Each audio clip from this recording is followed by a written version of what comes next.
Hello everyone, how are you?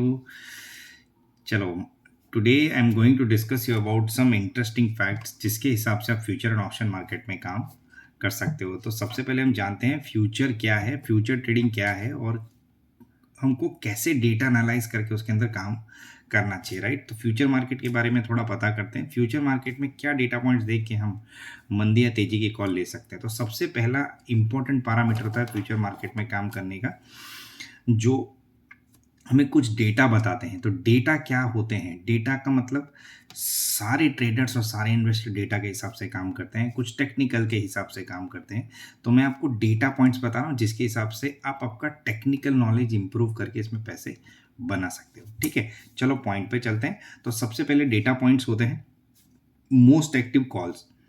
जो option trader हैं उनके लिए सबसे पहला डेटा पॉइंट होता है मोस्ट एक्टिव कॉल्स। तो मोस्ट एक्टिव कॉल्स का मतलब क्या होता है? मोस्ट एक्टिव कॉल्स का मतलब कहाँ पे तेजी की पोजीशन बनी हुई है ज़्यादा, ठीक है। आप नोट डाउन कर लेना, आपको कहीं नोट डाउन करना, मैं लिंक तो डिस्क्रिप्शन में डाल ही दूंगा, फिर भी आप नोट डाउन कर लो, ज़्यादा बेटर है, ठीक है। मोस्ट एक्टिव कॉल्स का मतलब होता है कहाँ पे तेजी की पोजीशन बनी हुई है, ठीक है। अभी दूसरा point most active puts. Most active puts का मतलब क्या होता है? कहाँ पे मंदी की पोजीशन ज़्यादा बनी हुई है। हो फाइन, आपको समझ में आ रहा है। मोस्ट एक्टिव पुट्स का मतलब कहाँ पे मंदी की पोजीशन बनी हुई है, मतलब पुट बाय कर सकते हो। मोस्ट एक्टिव कॉल्स का मतलब आप तेजी की पोजीशन बाय कर सकते हो। तो दोनों में से जिसका रेशियो ज़्यादा दिख रहा है आप उसी साइड ट्रेड लो। मोस्ट एक्टिव कॉल्स में अगर किसी में ओपन इंटरेस्ट और वॉल्यूम के समय डेटा स्ट्रॉन्ग दिख रहा है तब वो बाय करो, और मोस्ट एक्टिव पुट्स में जहाँ पे ओपन इंटरेस्ट और वॉल्यूम के समय डेटा स्ट्रॉन्ग दिख रहा है पुट बाय करो, ठीक है। ये दो चीज़ समझ में आ गई कॉल पुट के लिए। अभी हम अब देखते हैं आगे का point, increase in open interest और डिक्रीज इन ओपन इंटरेस्ट। इसका क्या मतलब होता है? इसका मतलब होता है कहां पे ओपन इंटरेस्ट इंक्रीज हुआ है लोगों का लेने में और कहां पे पोजीशन बनी हुई है। दूसरा है decrease in open interest. Decrease in open interest मतलब कहां पे पोजीशन काटी गई है, मतलब पोजीशन निकल रही है। तो जहां पे निकल रही है वहां पे पोजीशन बनाने का कोई मतलब नहीं है, आपको इंक्रीज वाला पोर्शन देखना है। Increase in open interest and increase in price. तो आपको इंक्रीज इन ओपन इंटरेस्ट देखना है, ठीक है। तो मैंने मोस्ट एक्टिव कॉल्स बताया, मोस्ट एक्टिव पुट्स बताया। अभी आपको क्या बताया? एफएनओ के डेटा में increase in open interest and decrease in open interest. Decrease का मतलब मंदी, इंक्रीज मतलब तेजी। मतलब अगर मंदुड़िए हो आप, अगर आप सेलर हो तब decrease in open interest and decrease in price देख सकते हो, और अगर तेजी की पोजीशन है तो इंक्रीज इन ओपन इंटरेस्ट और इंक्रीज इन प्राइस देख सकते हो, ठीक है। उसके बाद चलते हैं हम, और एक चीज है increase in open interest and increase in price. अभी increase in open interest increase in price का क्या मतलब होता है? इंक्रीज इन ओपन इंटरेस्ट मतलब लोगों ने तेजी की पोजीशन बनाई है और उसके साथ साथ दूसरी बड़ी पॉजिटिव चीज हुई है कि प्राइस भी इंक्रीज हुआ है, मतलब वो तेजी की बहुत तगड़ी पोजीशन बनी है, ठीक है। अभी उसका अपोजिट कर लो, increase in open interest decrease in price. Open interest increase हुआ है पर प्राइस डिक्रीज हुआ है, मतलब आपको वहां पे कुछ नहीं करना है, चुपचाप से बैठे रहना है, ठीक है।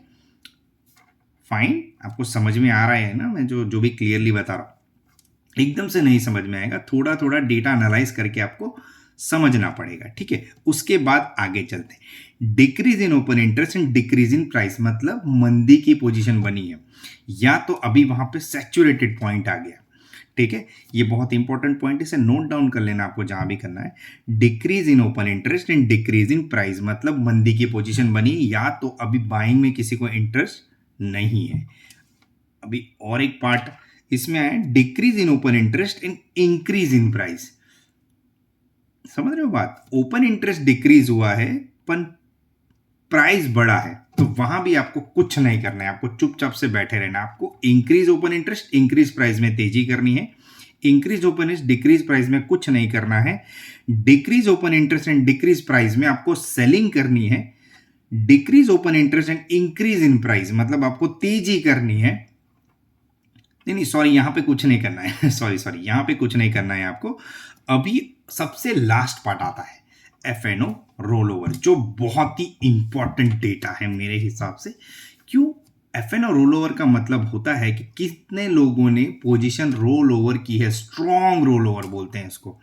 क्योंकि इससे क्या पता चलता है कि किस स्टॉक के अंदर FII, DII या जो भी बड़े बड़े ट्रेडर्स है वो कितने लोग बुलिश हैं। तो जिसमें increase in open interest, increase in price होता है, उसमें 97% रोल ओवर के चांसेस होते हैं।